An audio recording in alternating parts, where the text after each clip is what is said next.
Wrestling Podcast, the show that brings you all things wrestling with your host, RJD.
Oh, you already know what time it is. That's right, y'all. We had ourselves a good old fashioned Saudi Arabia show today. Lord have mercy. And in the words of the great MJF, it was very mid. But you know what? It was predictable, but there's nothing wrong with that. But I'm going to get into it after I give them the socials. Perfect. That's right. As always, follow me, RJD, at Instagram, RJD10K. On Snapchat, RJD199. On Twitter, RJ699. And most importantly, follow What? The Wrestling on Facebook and YouTube and TikTok. Also, check out that Spotify and Anchor if you want the audio version. And keep it cool, keep it sexy, keep it classy. Let's get into it. Let's go.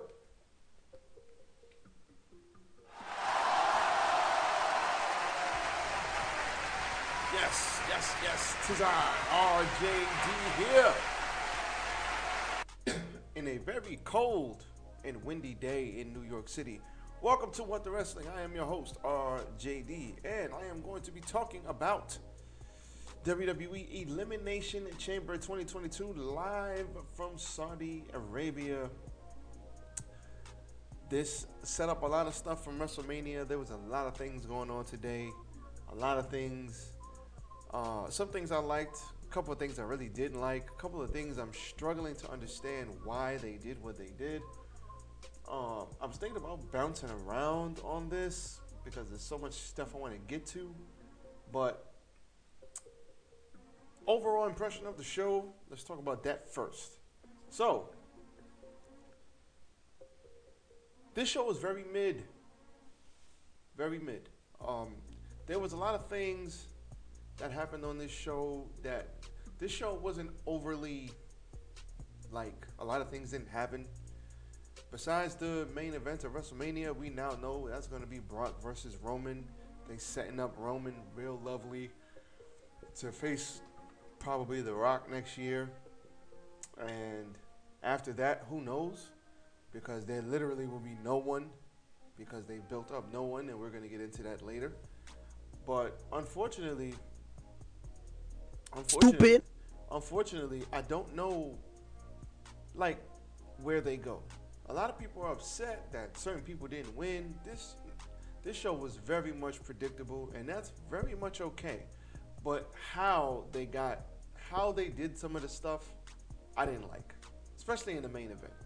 Like how you set up what's gonna happen in WrestleMania with Roman and Brock, I didn't like it. It's like they could have done so much more. It could have been more creative. Like, yes, get the outcome that you want. You want a specific outcome? Go get that. But at least make it make sense. Come on, man. What are we doing? What are we doing here? This is mad bright. I'm gonna turn this down just a tad. Hit the yellow. No, I don't want the yellow yet. Turn it down a little bit though. Yeah, like what are we doing here? Come on, man. We gotta do better. We gotta do better. Very mid show. So let's get into this. Let's start it from the top. Starting from the top. Now we're here, still at the top. As I sip my tea. Gotta stay warm out here in these streets. So, starting from the top, we had Rey Mysterio versus The Miz. This was actually pretty decent. This was a pretty decent match, pretty solid. Didn't think I was gonna like this match this much, but I actually did. We definitely had late in the match, The Miz pulled the Eddie Guerrero, and he was gonna throw a chair because Dominic was out there with him. He was gonna throw a chair into the ring and whack Rey Mysterio across the head with it. Dominic stopped him, but then he threw himself against the steps, Dominic had the chair, and the ref thought Dominic hit him. So shout out to Eddie for that. Rest in peace, giving us those gems that we still use nowadays. After that, Dominic got the hell up out of there. Miz took control, but Mysterio countered a skull-crushing finale for a roll-up win. Nothing wrong with the roll-up win. It's the pre-show. It's The Miz. Mid-card stuff, Rey Mysterio. Nothing wrong with having... These people only get 2 shows a year. So, giving them a show, the pre-show where the good guy wins. Rey and Dominic hit dual 619s, and I think they hit dual frog splashes after the match. Everybody starts the show happy. The good guys win. Nothing wrong here. That was great. Then we got into the match, and we had Mr. Roman Reigns, your tribal chief, versus Goldberg. And first thing, stop the show. Surprise, motherfucker. Why the hell is Goldberg always bleeding from his damn head? It seems like every time he has a match, there's some blood coming from his head. It was like during the lockup, he started bleeding. I'm like, what the I'm like, yo, the match just started. How the hell is he bleeding already? But anyway, this was great. Goldberg, listen.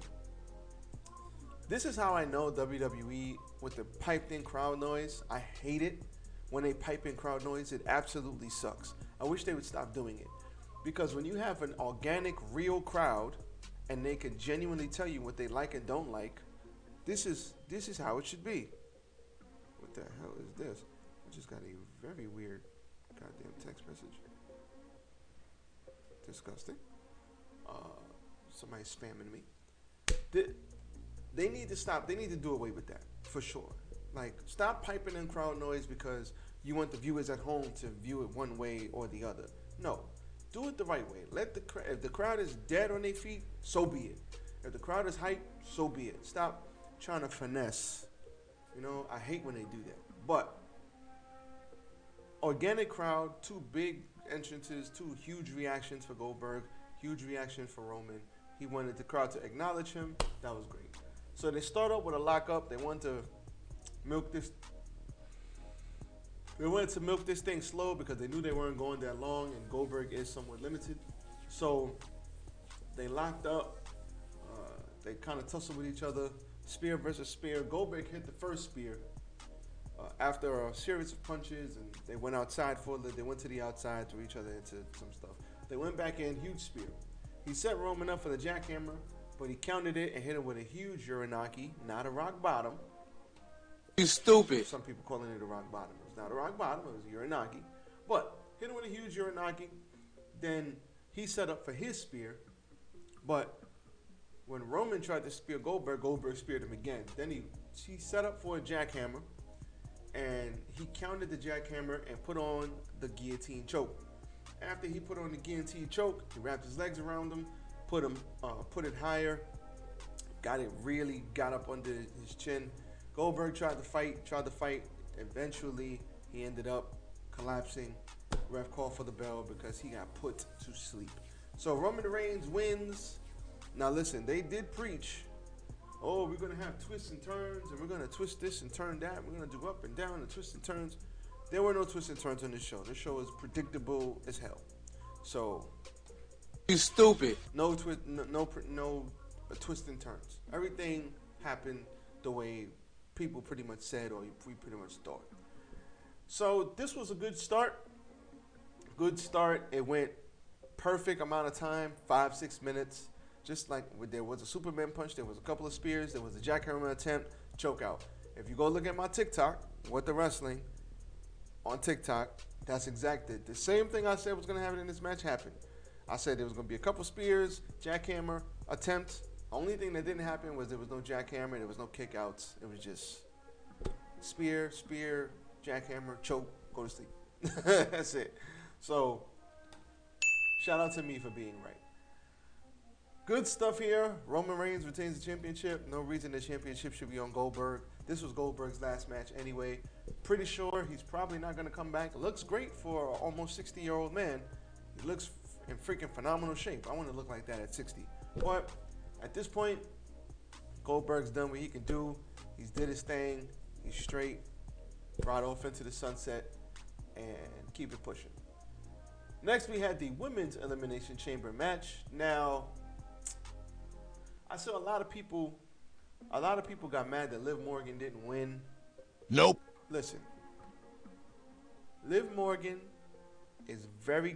she's gotten way better. She's very good. She's got good promo skills. She showcased a lot of herself versus Becky Lynch. But now they put her back to where they think she belongs. She ain't getting up there no time soon. She, especially with Bianca about to fight Becky, she's probably going to win that title back. And then you got Sasha looming around again. Liv Morgan ain't going to be up there no time soon. It's going to take something drastic for her to be up there. But I do like the Rhea Ripley and Bianca Belair dynamic. If I were WWE, when they're ready, it should go to Rhea Ripley. Rhea Ripley is good heel, good guy, good bad guy. Right now, she's a babyface, and I know they don't want to do that babyface versus babyface thing. But you got to look at where how many heels they have. First of all, they should merge the women's divisions because they don't have enough freaking women for 2 shows. But that's besides the point. Rhea Ripley probably should be the next winner of the belt if they do it right. They know how to book heels, but baby faces, they just get You stupid. with baby faces. So let's hope. I like Rhea Ripley and I like Bianca Belair, and when they pit those two against each other, I love it. So this was a decent, I would say this was it wasn't great, but it was a decent elimination chamber. The only thing I wish they would have did is I wish they would have used the chamber. A lot of people, when they get in the elimination chamber, they kick down the pods, use the chains, go to the top, jump off the top, rake people's faces again. You know, they get real violent and brutal, and they sell the brutality of the chamber. For some reason, they didn't do that here. They didn't really use the chamber that much. I mean, you don't have to, but it is the elimination chamber. Use the damn chamber. So we had Liv Morgan and Nikki ASH kicking things off. Then we had Nikki. Excuse me. And another thing that hurt this was the 2 minutes. The 2 minutes I didn't like either. I didn't like the because it kind of felt rushed. It kind of felt like they were rushing through stuff. Like, I like it when they just let things play out. Let the match be 20, 30 minutes. That's fine. These women got great cardio. They can handle it. When you have 2-minute intervals, like, I don't even think this chamber match went 25 minutes. I don't think it did. It probably could have. But normally the elimination chamber matches, like the really good ones, they are elongated. They're stretched out over 40 minutes, 30 minutes, sometimes an hour. They tell a story in there. They don't just 2 minutes, eliminate, and it's over. They don't do that. So I think when they have these elimination chamber matches, they should stretch them out a bit more.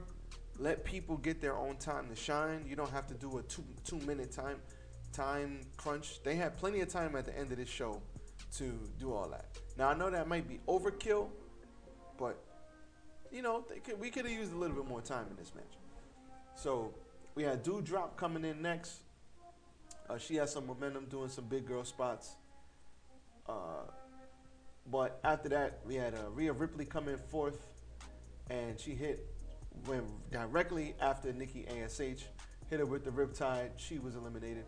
Alexa Bliss was in this match. She came out of nowhere, and she, first of all, let's not cap. Let's not cap. Alexa Bliss did her thing in this match.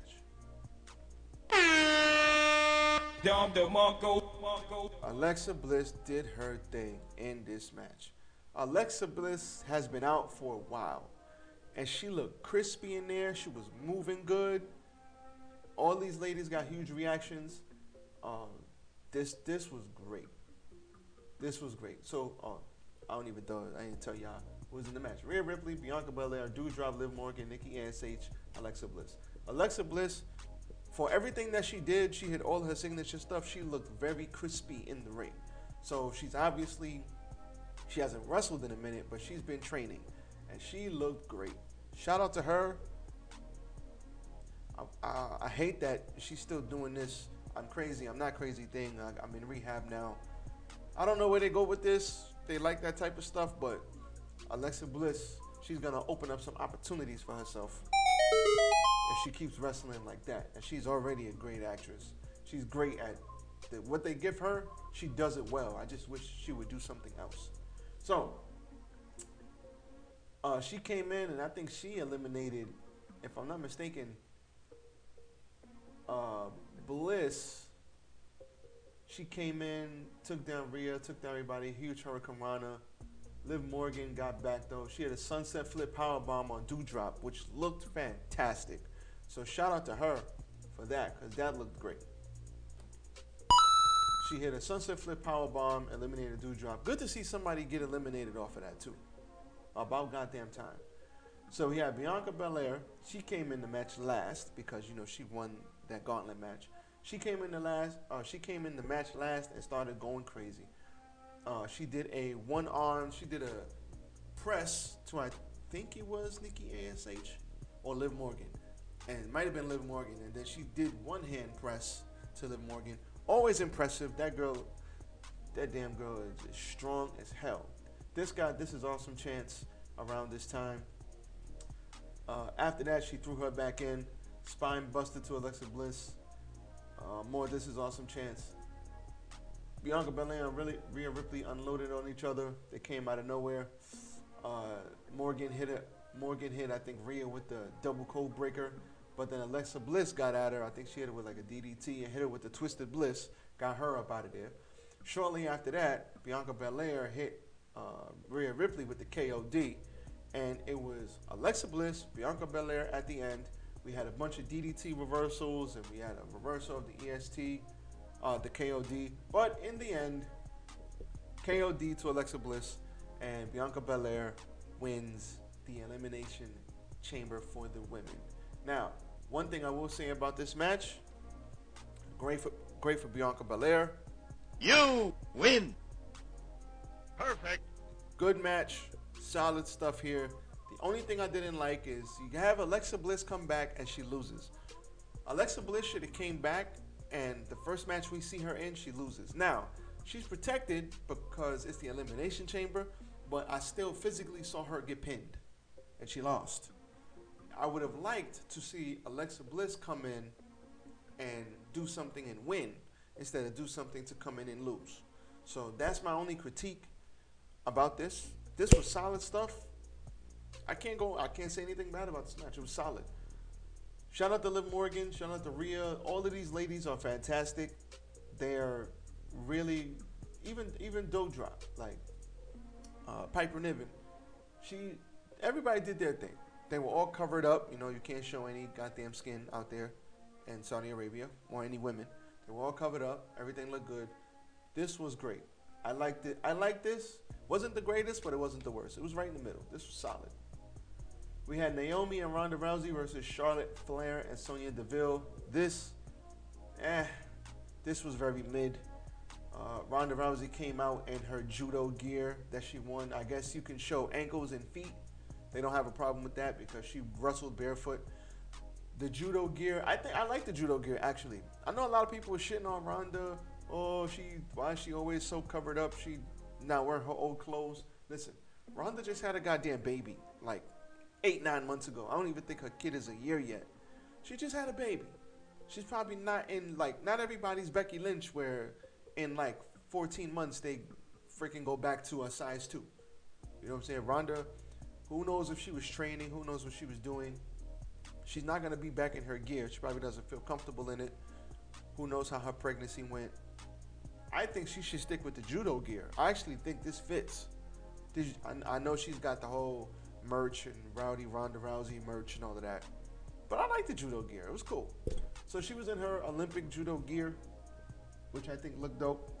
And Sonya Deville had her arm sling. She revealed that her arm was fine the whole time. Her and Charlotte, Charlotte could care less about anything. She really didn't want to get in the ring. She didn't want no part of Ronda up front. So Naomi came down, and Naomi took a lot of this match. But in the end, Ronda Rousey hit the Piper's Pit. Oh yeah, she had to wrestle with one arm tied behind her back. That was very dumb. Hadouken! Whoever came up with that stipulation in the back that thought that was a good idea to wrestle, Hadouken! right in your face. That was stupid. That was stupid.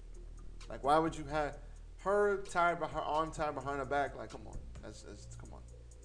That was stupid. I don't care what anybody says. That was dumb. But she hit the Piper's Pit, and she tapped out Sonya Deville with one arm tied behind her back. Charlotte Flair was just sitting there literally, she was just So, that's cool. Good stuff. Good to see Ronda back. Probably, I knew she was going to get the win. I actually thought Charlotte and them was going to get the win. So I was wrong on this, but it's all good. Then we had Falls Count Anywhere, a match between Drew McIntyre and Madcap Moss. Now, the only problem I had with this match, which really made no sense, is that this is a no-holds-barred match, right? This is a match where Madcap Moss could basically have Baron Corbin interfere in the whole match, and there ain't a goddamn thing Drew McIntyre can do about it. So, Stupid. why did he sit on the sidelines for most of this match until the beginning and then damn near the end? Why didn't he just get involved? Because if that was me and my boy was having a no holds barred match, you best believe I'm interfering in that shit until he takes me out of the match. You see, now, if Drew would have took him out of the match so that he's incapacitated, that makes sense. Now it's a true Falls Count Anywhere match because Drew could have put him through a table or something, or claymored him through the back, whatever. But instead, they just had him come out and he's picking and choosing his spots when to interfere. Stupid. Didn't like that. So they fought up on the entrance ramp. But we had first of all, I am so glad Madcap Moss is okay, because he got hit with an Alabama slam. You know, guy's legs are here, and then you flip him over, and he landed on his freaking head. Legit. And I was like, Jesus Christ. Oh, hell no. That was scary looking. The ref immediately jumped to him, made sure he was okay. If this brother doesn't have a crick in his neck tomorrow, I'd be shocked. This was scary to watch. And I rewatched it twice because I was just like, I had to see it again after, and I was just like, holy shit, he landed right on his freaking head. Glad he's okay. Happy Corbin came up with the distraction, and he hit Drew hit Madcap Moss with a overhead suplex onto the floor, sent him over the announce table. Corbin then interjected again, throwing Drew into the guardrail. So what happened was, at the end, Drew grabbed his sword, and he was going to, because Baron Corbin was running towards him, and he grabbed a sword, and he swung this mother effing sword like nobody's business. And Mr. Corbin ducked out of the way, thank God, because he was going to chop him in half. And he ducked, he got out of the way, and a Claymore was hit on Madcap Moss for the win. So I just hope Madcap Moss is okay. After he landed on his head, I don't think he should have been taking shots to the head after that. Word on the street is he's okay, so you know what? Perfect. That's all that matters. As long as he's okay, that's fine. But goddamn, guy, protect yourself. Jesus Christ, I'm glad he's all right though. This was okay. Like I said, okay. Poor Drew. Hopefully Drew does something more meaningful at the top of the card. He's probably going to have a program with Roman because they literally have no one else after Brock Lesnar. Even though legit, they haven't built him up either. So it's like, what are we doing here? They haven't built this guy up at all. I'll get to that in the main event. Next, we have the Raw Women's Championship match, Lita versus Becky Lynch. Shout out to Lita. Lita has... You win. She won, but she didn't win the match. But shout out to her because she looked fantastic out there. So, to all y'all who thought Lita couldn't wrestle, Respect my authority! Lita got a lot left in the tank. If they want to use her on a part-time basis, they should use her. Because she wasn't even going to do this show until they asked her at the Royal Rumble, hey, you want to come do Saudi Arabia? We'll pay you a bunch of money. And she agreed, and it shows. She definitely looked good here. She looked great. The match started off a little wonky, but they got it together. They got their timing right, and this match was good. The end came when Becky Lynch hit the manhandle slam on Lita, but her foot was on the rope. She got her foot on the rope right at the tip of the 3 count, 2.999. Lita then reversed. She then hit a couple of reversals and hit the not the moonsault. She hit the twist of fate, then hit a moonsault. Well, no. Lita tried to hit her own moonsault. Oh man, not Lita. What the hell am I talking about? All right, slow it down. Gotta hit the button. You stupid. Okay. Do it. Just do it.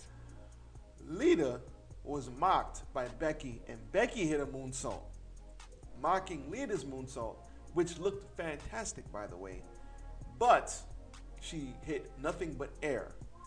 Then there was a twist of fate by Lita, and then Lita hit her moonsault for a very, very close near fall. I was like, oh. After the twist of fate and the moonsault,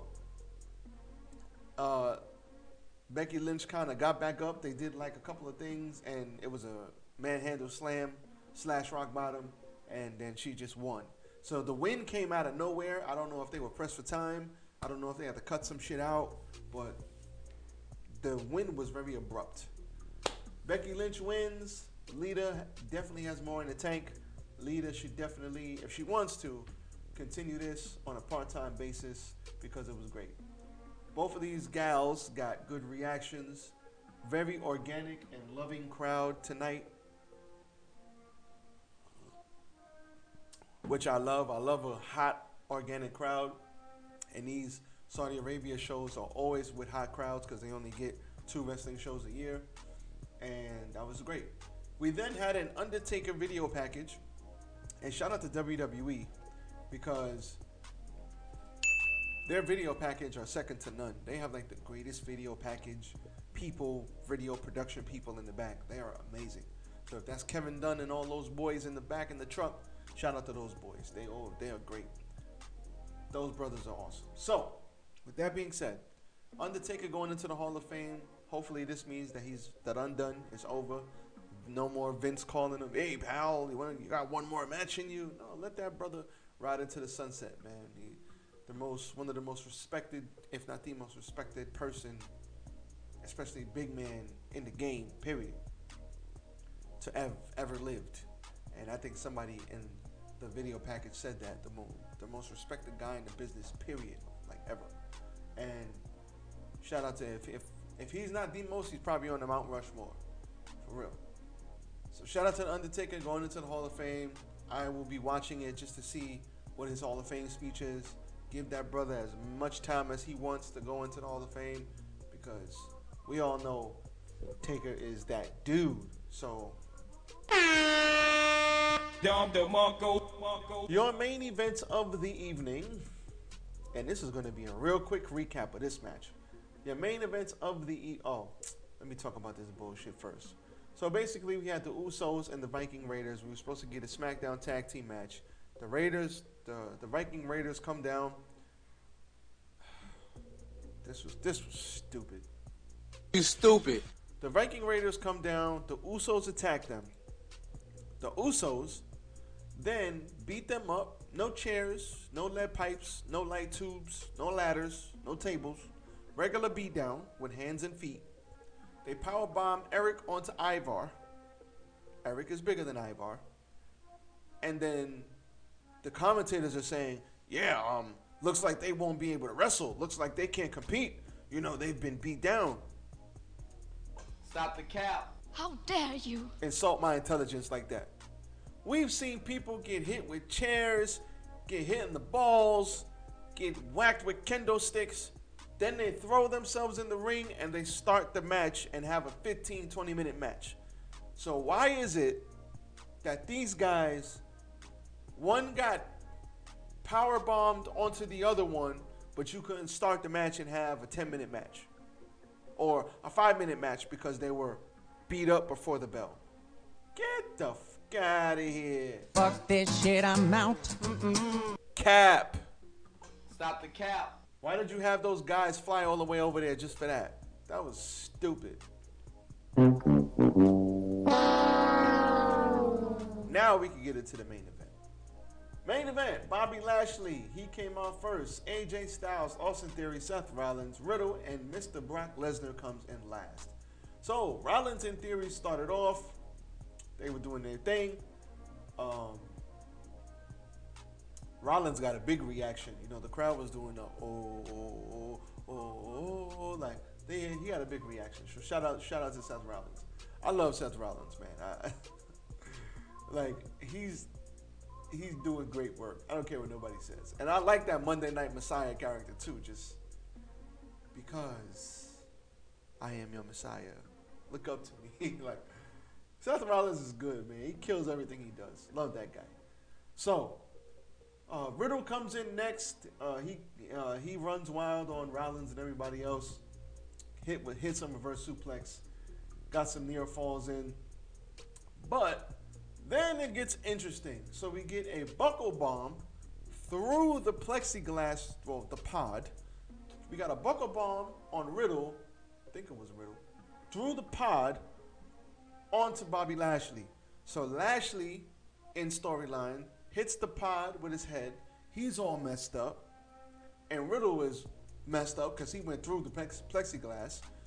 And they take Bobby Lashley out of the match. Fuck this shit, I'm out. Stop it. Get some help. So now I'm like interested. I'm like, where are they going with this? I for sure thought that he was coming back. I was like, oh, they're just taking him out of the match so that he can come back. But it turns out a little while longer, they said Lashley's going through concussion protocols, so he is unable to continue. So we are guaranteed a new WWE champion. So now I'm like, okay. You've activated my trap card. Brock is definitely winning this match, just like I thought he would. I knew he was going to win. I just didn't know how. And then shit got real quick. So, after they did all the Lashley stuff, Styles came in next. He took the fight to everybody, beating everybody up. Austin Theory then, he sent Austin Theory into the side of the chamber and delivered a corkscrew leg whip to Riddle. So, then Riddle does a draping the draping DDT, and there was a double power bomb, but and he hit the floating bro, taking out Austin Theory. Not pinning him, but taking him out. So then, as the clock continued to go down, that's when we heard the concussion protocol stuff. The pods are activating. So there's only two pods. There's the empty one where Lashley was, and then there's Brock's. So what happens is hilarious. Brock, the pod light is on Lashley's pod, but Bobby Lashley is out of the match, which means Brock has to wait another 2 minutes to come in. Brock Lesnar said, man, F this. He was like, fuck this. I'm not doing that. I'm not waiting. We out here. Fuck this shit, I'm out. Kicked the goddamn plexiglass open, kicked his way out of the pod, and then he proceeded, and I kid you not, this is what happened. He kicks his way out the pod, he comes in, first person he sees, Seth Rollins, F5, see you later. Second person he sees, Matt Riddle, F5, see you later. Third person he sees, AJ Styles, see you later. What? How dare you?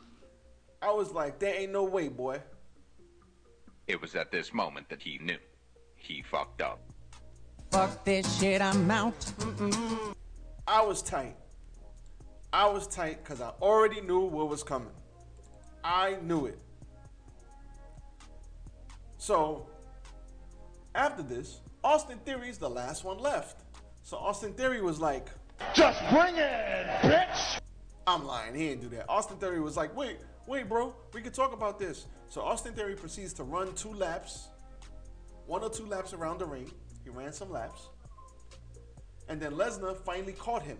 And he caught him in the pod and then kicked the pod door into him, which was hilarious. He went into one of the pods and then he kicked the goddamn plexiglass into him, so he fell back. He took him out the pod, hit him with a suplex. So while he got suplexed onto the hard mat, he's like, wait, man, I'm sorry. Then he did the only thing that he could do. He hit him in the balls. So he hits Brock with a low blow. He does a running drop kick, hits him with a DDT, and then he gets only a 2 count out of that. So he only gets a 2 count out of that.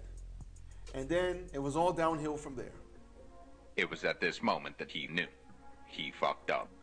So after that, Brock, the Beast, he was tired of playing with his food.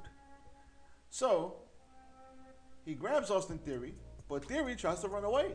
Theory climbs to the top of the chamber, and Theory somehow slithers his way through the chains. So he was 3/4 of the way through the chains on the top of the cage.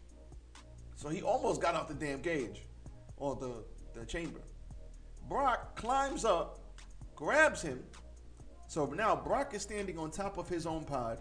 Austin Theory is halfway out the damn Elimination Chamber. He pulls him back in, puts him in F5 position, and proceeds to F5 the fuck out of him from the top of the pod all the way to the floor. Now, at first glance, I was like, Respect my authority! but then I was like, oh, he just killed the man. Mama, I killed the man. Yeah, he just killed the man. He killed him. He's dead. It's over. It's over. I literally said, Jesus Christ. But lucky for Austin Theory, Brock threw him in such a way where he landed on his feet. So as long as he didn't sprain his ankle on the way down, his knees and his legs took most of the fall. And I'm glad, you hear me? You stupid. I'm glad he didn't land on his back, because that would have been a problem. He might have died. But he landed on his feet. He took the bump really well. Then he was doing the Shawn Michaels, jerking on the floor and shit. Brock calmly climbs down, smiles, pins him, and calls it a day. And then he picks Austin Theory's lifeless body up and he starts mocking him, taking selfies and then throws his body back on the floor. Brock Lesnar is freaking awesome. Love that guy. So, Brock Lesnar wins. He is your new WWE champion. Now, what does this set up moving forward? This most likely sets up Bobby Lashley and Brock Lesnar either A, on Monday Night Raw between now and WrestleMania, or B, they'll be wrestling for night one. Because technically Bobby never lost, so they protected him. Now, Brock Lesnar is going to beat Bobby Lashley to get his win back. But this most likely sets up at WrestleMania night one what they did in the Tokyo Dome. You'll wrestle for the championship night one, and then the winner of that gets Roman Reigns to close out night two of WrestleMania. So I hope it comes at WrestleMania, and I hope Brock has a great fight with Bobby Lashley. I mean, Brock could pull double duty. He could wrestle 2 nights in a row. He's getting paid. So I hope those two have a kick-ass match. That would be great. But that's what that sets up. That's what's going to happen with the WWE Championship and the Universal Championship. Brock is going to beat Bobby night one and then fight Roman on night two. But what I didn't like, which sucked, Get the fuck out of here! is everybody else in the match looks like shit because you just beat them mad fast. Seth Rollins was just in a main event with, just in an opening match with Roman Reigns on the last pay-per-view. And he technically didn't lose. He hung in there with Roman Reigns, and Roman Reigns, like he said, is on God mode right now. So the fact that you had Seth Rollins, especially Seth Rollins, one F5 and then 1, 2, 3 and it's over. You made Brock Lesnar so powerful. You made Brock Lesnar. It's over 9,000! What, 9,000? You made the brothers' power level so high, and everybody else's is so low. Everybody else looks like a geek now. They look very small compared to Brock. And I don't mean physically. I mean just their character. They look weak. You made Brock look overpowered, OP. At least if you would have had a decent match, Brock could have beat everybody. Fine. But you could have at least had the guys try to gang up on him. You could at least let Brock suplex him a little bit. Let them do some moves. Let them get some moves in. Let Brock dominate them but still beat them. There's a way to do it where they don't look as weak as they looked. Because they made him OP. It reminded me of when Shayna Baszler won the Elimination Chamber 4 or 5 years ago. Shayna Baszler was she came in, choked out the first chick. Next chick came in, 2 seconds, choked out the next chick. The third chick came in, and then when it got to Asuka got 2 hits on her and she choked Asuka ass out too. Like, no, nobody wants to see that. That's like you're playing the game on easy mode, and you're playing The Last of Us on super easy. So one knife kills a zombie. No, play that shit on grounded mode where anything could happen. It takes a lot more hits to kill the zombies. Come on, man. They so uncreative. So uncreative. Rollins, listen, Riddle, if you did that to Riddle, I get it, but even Riddle, half these guys do something to Brock so that they don't look weak. Everybody looks weak coming out of this, except for Austin Theory. Austin Theory, he did his thing because he made Brock look good. He was in there bumping around. Austin Theory is really underrated and really good. He's really good, and I hope they continue to use him properly, and I hope they use him the right way, because I like Austin Theory. I don't like the whole selfie thing, but I like Austin Theory. Austin Theory has crazy good upside, and he's jacked. So that's the only thing I didn't like about this. Brock Lesnar won. You win. But everybody else loses. You lose. And it definitely was. Flawless victory. For sure. So, it was Perfect. You play, all my Street Fighter fans know what I'm talking about. So, that was it. This was your main event. This show was pretty good. I can't lie. It's pretty mid. I can't lie. We had some good stuff on here. I'm not gonna say it was bad, but it mostly was predictable. And predictable is okay.